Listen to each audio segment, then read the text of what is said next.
বছর। এই 53 বছরে আমরা স্বাধীনতার আগেও নির্যাতিত, স্বাধীনতার পরবর্তী যে সরকারগুলো এসেছে, আমরা প্রতিটা সরকারের আমলে আমরা নির্যাতিত।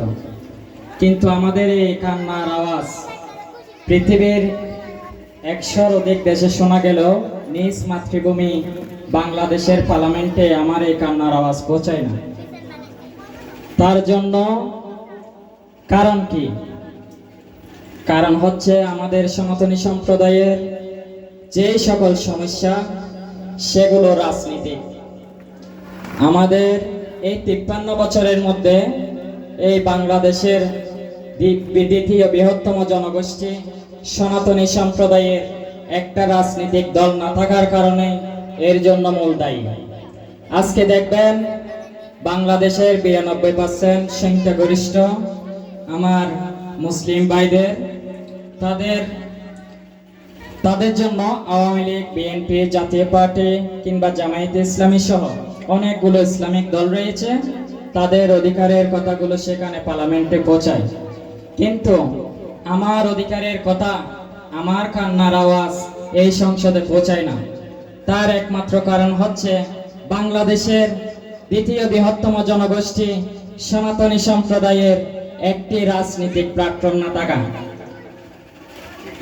তো আমরা বাংলাদেশের 53 বছর পর হলেও আজকে অত্যন্ত আনন্দের সাথে জানাচ্ছি 2022 সালের 9 জুন ঢাকা প্রেস ক্লাবে আত্মপ্রকাশ ঘটে বাংলাদেশ সনাতন পার্টি বিএসপি, যা সনাতনী সম্প্রদায়ের একমাত্র রাজনৈতিক প্ল্যাটফর্ম। এই প্ল্যাটফর্মের মধ্যে বাংলাদেশে যতগুলো কমিটি হয়েছে, সবচেয়ে মডেল রয়েছে চট্টগ্রাম মহানগরের অত্যন্ত গুরুত্বপূর্ণ থানা চানগাঁও থানা কমিটি। আজকে এই চানগাঁও থানা কমিটির আমন্ত্রণে আমরা এখানে এসেছি। এসে আমরা মনে করি হয়তো আপনাদের সমস্যায় ফেলে দিলাম।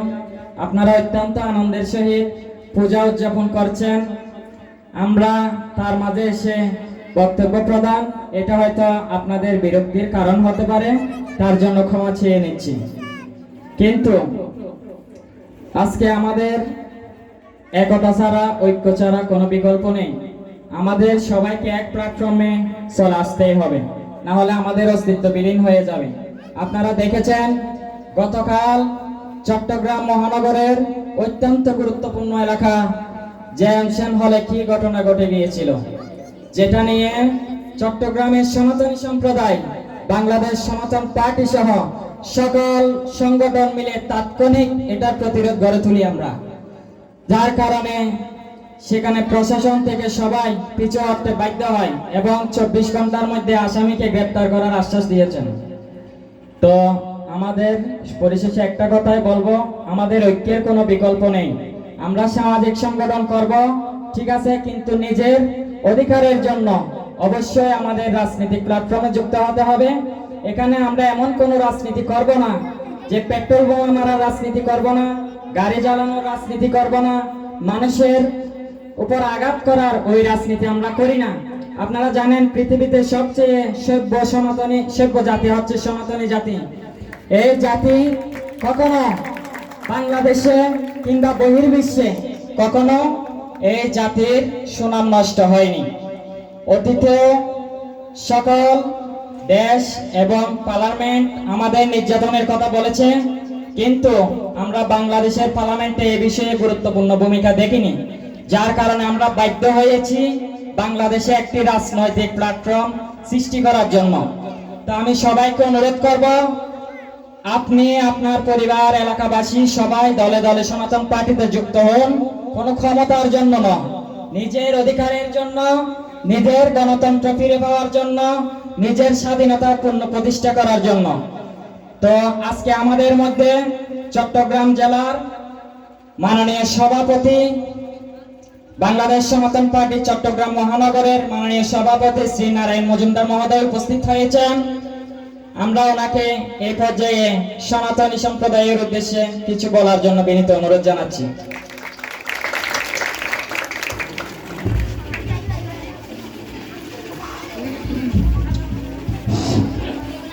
সত্যং সৎসু সদা ধর্ম, সত্যং ধর্ম সনাতন, সত্যম নমস্তব্য, সত্যম পরমাগতি। সর্বধর্মান পরিত্যাজ্য মাম একং শরণং ভজ, অহং তং সর্ব পাপব্য মোক্ষয়িষ্যামি মা শুচ। আমাদের পবিত্র ধর্ম গ্রন্থ শ্রীমদ্ ভগবদ গীতায় ভগবান শ্রীকৃষ্ণ অর্জুনকে 18 দিয়ে অর্জুনকে বলেছেন, তুমি সব কিছু সকল ধর্ম সব কিছু পরিত্যাগ করে আমার শরণাপন্ন হও, আমার পূজা করো, তুমি অবশ্যই আমাকে পাইবে।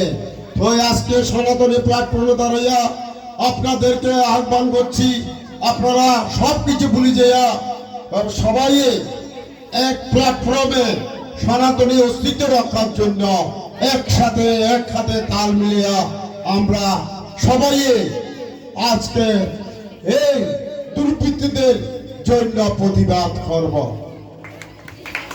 যা দেবী সর্বভূতেষু মাতৃরূপেণ সংস্থিতা, নমস্তস্যৈ নমস্তস্যৈ নমস্তস্যৈ নমো নমঃ। আজ আপনারা জানেন সত্য যুগের সুরত রাজা রাজ্য উদ্ধারের জন্য দুর্গা পূজা করেছিল, আর ত্রেতা যুগে রাবণ বধের জন্য দুর্গা পূজা করেছিল। আজকে আমাদের সারা বাংলাদেশে এই পিতৃপক্ষের পরে মহালয়ের মহোৎসব আলয়ে শুরু দিয়া দেবী পক্ষের সূচনা হয়েছে। আপনাদের সবাই উপস্থিত হয়েছেন।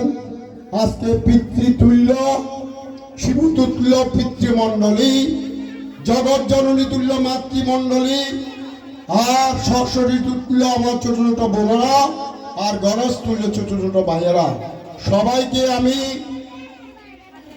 আজ বীর অষ্টমী ও মহানবমীর শ্রী শ্রী দুর্গা মায়ের শারদীয়া শুভেচ্ছা অভিনন্দন ও ধন্যবাদ জ্ঞাপন করছি। একটা কথা আছে, জগতের আনন্দ যজ্ঞে আমার নিমন্ত্রণ, দৈন্য হলো দৈন্য হলো দৈন্য জীবন। আজকে সঞ্জিত দার এই দুর্গা পূজার মণ্ডপে এসে আমি খুব আনন্দিত হয়েছি। খুব ওনাকে বিনম্র শ্রদ্ধা ধন্যবাদ বাংলাদেশ সনাতন পার্টির পক্ষ থেকে অভিনন্দন জ্ঞাপন করছি। আর উপস্থিত আছেন আমার এই সহযোদ্ধা সাঙ্গ থানার অভিজ্ঞতা সম্পন্ন একজন সুদক্ষ সভাপতি নিউটন চৌধুরী। উপস্থিত আছেন বাংলাদেশ সনাতন পার্টিকে সারা বাংলাদেশে যিনি আলোড়ন সৃষ্টি করেছেন, আপনাদের সামনে বক্তব্য দিয়েছেন, সেই আমাদের মহানগরের দপ্তর সচিব শ্রীযুক্ত বাবু নয়ন বিশ্বাঙ্গী। উপস্থিত হয়েছেন আমাদের সনাতন ধর্মের অহংকার, 72 বছর বয়সে তিনি আমাদের সাথে সব সময় থাকেন, সিনিয়র সদস্য শ্রী গৌরঙ্গ মহোদয়। উপস্থিত আছেন আমাদের ধর্মে আছে 4টি বর্ণ, আমাদের কি কি ব্রাহ্মণ, ক্ষত্রিয়, বৈশ্য, শূদ্র।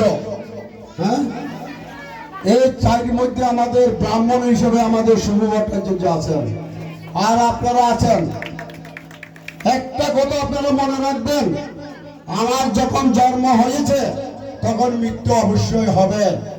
এই জন্ম মৃত্যুর মাঝখানে দিয়া আমি ভগবানের কাছে প্রার্থনা করব, এই বিশ্বে এই বাংলাদেশের যত সনাতনীরা আছে তারা যেন সুস্থ থাকে, শান্তিতে থাকে।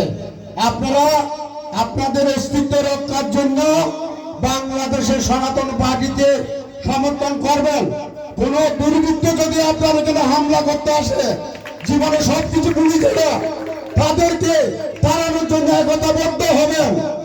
কারণ মায়েরা শারদা দেবী হতে হবে, মায়েরা সাবিত্রী হতে হবে। সাবিত্রী যেমন তার স্বামীকে ফিরিয়ে আনছে, আপনারা আমাদের সনাতনকে ফিরিয়ে আনবেন। মায়েদের কাছে আমার বিশেষ অনুরোধ। কারণ সনাতন হলো যে সভ্য জাতি, যেটা আমার আগে দয়ান বিশ্বাসী বলেছেন।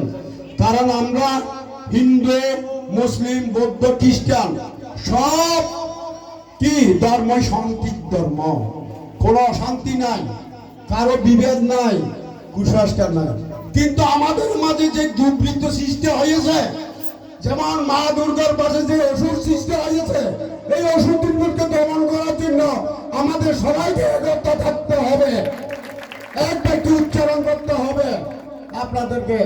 কারণ আমাদের বাংলাদেশ সনাতন পার্টির প্রতিষ্ঠাতা সাধারণ সম্পাদক অ্যাডভোকেট সুমন কুমার রায় যে কোনো মোকাবেলায় সে করতে প্রস্তুত, তার কোনো নাই।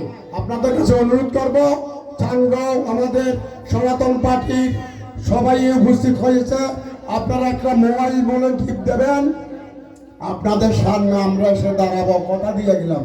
টাকা না, পয়সা না, সম্পত্তি না, আমার সনাতনী ভাইকে রক্ষা করার জন্য আমরা রক্ত দিতে প্রস্তুত, এই কথা আপনারা মনে রাখবেন।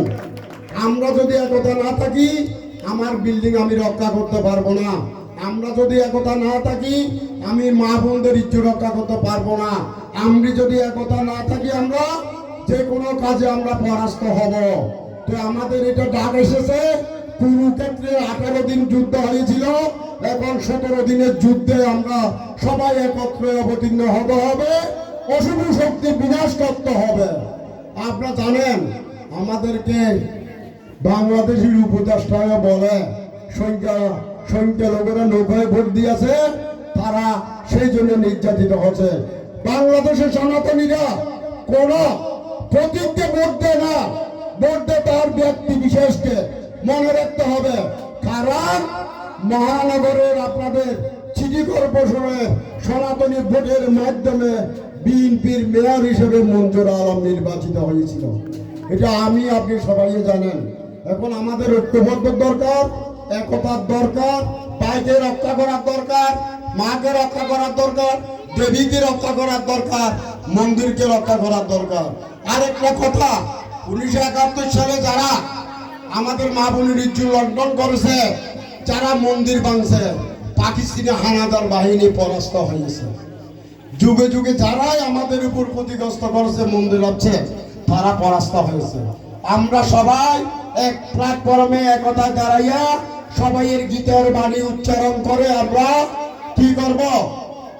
একটা কথাই বলবো, আমরা সনাতনীরা এক, সনাতনীর জন্য আমি যুদ্ধ করব, সনাতনীর পাশে থাকবো, এই অঙ্গীকার ব্যক্ত করব। ছেলেদেরকে গীতা স্কুলে শিক্ষিত করব, সে যেন অন্য ধর্মে না যায়। গীতা, কারণ ভগবান শ্রীকৃষ্ণ 18 অধ্যায় অর্জুনকে শিক্ষা দিয়েছে, উপদেশ দিয়েছে। আপনি মা হিসাবে, কারণ একজন মার ভূমিকা অনেক, আপনার ছেলে মেয়েকে শিক্ষা দেবেন যে এই ধর্ম যুদ্ধের জন্য আপনার ছেলেকে পাঠাবেন, আপনার ছেলেকে ঘরে রাখবেন না। কারণ যার জন্ম হয়েছে তার মৃত্যু হয়েছে, পরমাত্মার উপরে ভগবানের কোনো পরমাত্মার মৃত্যু নাই। তো আমি আশা করি আপনারা যথেষ্ট সময় নষ্ট করে আমাদের জন্য উপস্থিত হয়েছেন, সময় দিয়েছেন। এই জন্য সবাইয়ের জন্য আমি ওম সর্বে সংমঙ্গলং ভুব সর্বসন্ত নিরাময়া সর্বমাখচ্ছি দুঃখ বাধ ভবেৎ। ওম শান্তি, ওম শান্তি। সকলের মঙ্গল হোক, সকলের শুভ হোক, সকলে শান্তিতে থাকুক, সকলে রোগ মুক্ত হোক। সবাই আমাদের সাথে যেন একাত্মতা ঘোষণা করে, দয়াল যেন এই শক্তি সাহস তাদেরকে দান করুক। এই কথা বলে সবাইকে বিনম্র প্রণাম জানাইয়া আমি আমার সংক্ষিপ্ত বক্তব্য এখানে সমাপ্ত হলাম।